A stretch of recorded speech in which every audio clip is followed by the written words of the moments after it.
Hello, welcome to this, the ninth in my series of short videos introducing the basic ideas of Marx and Marxism. In this one, I'm going to talk about Marx's labour theory of value and surplus value. Marx begins his great analysis of capitalist production, his work Capital, with the statement that under capitalism, wealth consists of a great accumulation of commodities. And since the single unit of this is the commodity, that's what he will start by analysing. Now, this analysis, it has to be admitted, is notoriously difficult. I think it's probably fair to say it's the first chapter, the beginning of Capital, but it's also the most difficult part of Capital. So I'm going to try to explain it as straightforwardly as possible, but without distorting it. I'll do my best to do this in 10 to 12 minutes anyway. Now, according to Marx, the value of a commodity is determined by the amount of labour required to produce it. That is why it's called the labour theory of value. Marx begins by noting that every commodity has both a use value and an exchange value. By use value, he means that this commodity meets some human need or want, either physical or psychological, it doesn't matter. By exchange value, he means that it has to be capable of being exchanged in a certain ratio with other commodities. The exchange value is the relative value of the commodity compared with others. So, for example, the fact that whiskey is worth, a litre of whiskey is worth 10 times a litre of milk, or a Ferrari is worth roughly 15 or more times what a Volkswagen Polo is worth. All commodities have this relative value to others, and that makes it possible to exchange them. Now, Marx says that to have any exchange value, a commodity must also have a use value. It must serve some human need, otherwise nobody would want to buy it at all. But, Marx insists, it is not the usefulness of a product, a commodity, that determines its exchange value. It is not that the whiskey, to give the example I gave, is 10 times more useful than milk, or Ferraris are 15 times more useful than Volkswagens. No, that's not the basis of it. What does determine the relative value of a commodity is the amount of what Marx calls socially necessary labour time involved in its production. Right, that's the first key proposition of the labour theory of value. Now, having said that, there are 3 points that need to be made about this. The first is that labour here is measured by time, by the time it is expended, measured in terms of minutes or hours of labour time, not by its worth, according to some judgment, or by what it produces. Right? This is important because if we said the value of labour power is determined by what it produces, it would just simply be a circular argument. It would be saying that commodities are worth what they're worth. It would just go round in a circle. The value of a commodity is determined by the amount of labour time that goes into it. Secondly, Marx is talking about socially necessary labour time. And that means the amount of time it takes to make a commodity using the available skills in society and the available tools in a given society.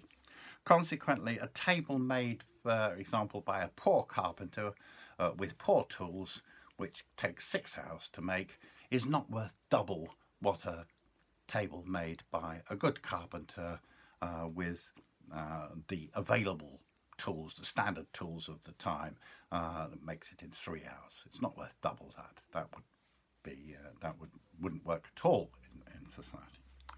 The third point is that Marx is not saying that every price in every shop is immediately determined by this. The price of butter in Tesco or Aldi or whatever may vary for a multitude of reasons.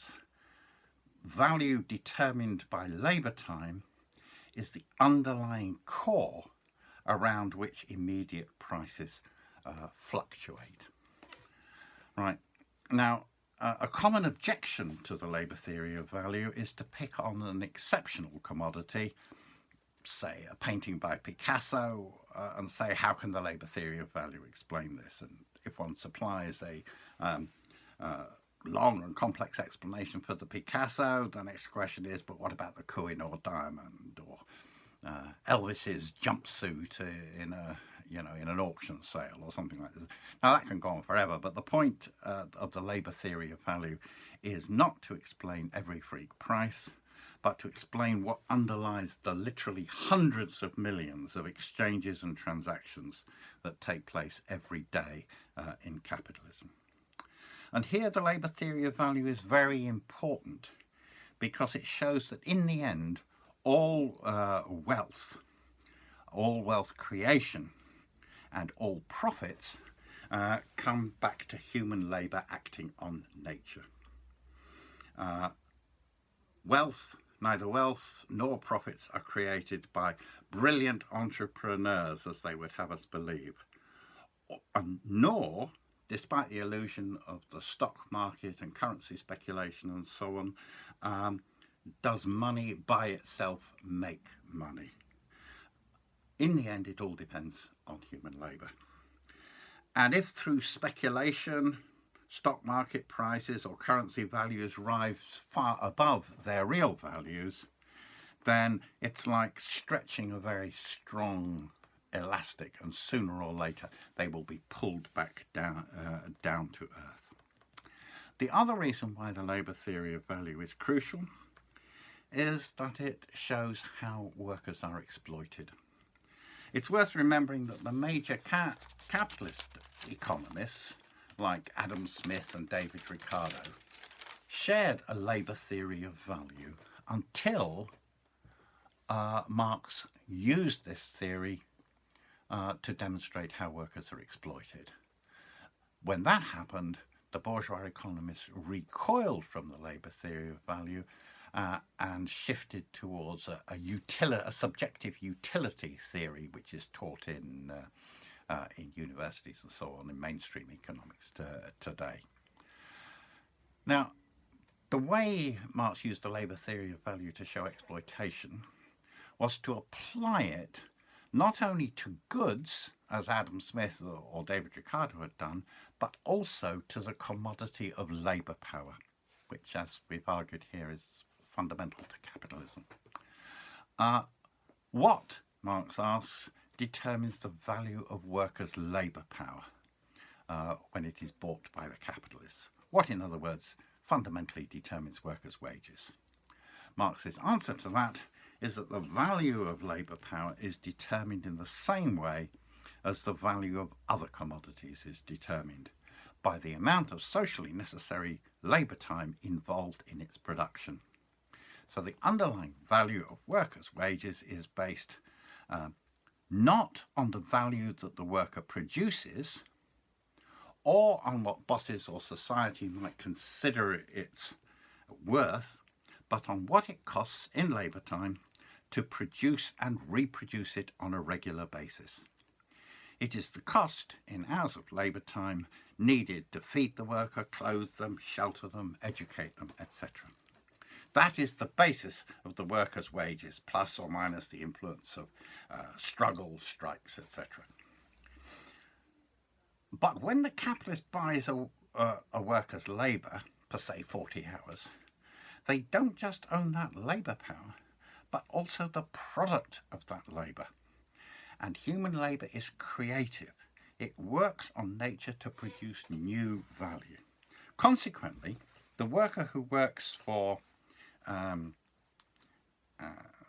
40 hours for the boss actually reproduces the cost of their labour, of the production of their labour, on average on 20 or 30 hours. The labour time required to produce the worker's labour is less than the time expended on work by the workers. And the difference, the surplus value, is pocketed by the capitalists. And this exploitation, this extraction of surplus value from the labour of workers is not the exception but the norm. It doesn't just happen with rogue employers, but with all employers under capitalism. The longer the capitalist can get the worker to work, and the more intensely they can get them to work, and the lower the wages they pay, the higher will be the rate of exploitation and the profits they make. Nor is it just a question of exploitation. Marx's theory of surplus value shows why there is a built-in conflict of interest between capitalists and workers that runs right through the system and underpins the class struggle. Finally, the labour theory of value points to what Marx considered one of the major internal contradictions of capitalism, namely the tendency of the rate of profit to fall. And that is something that I will explain in my next video. Thank you.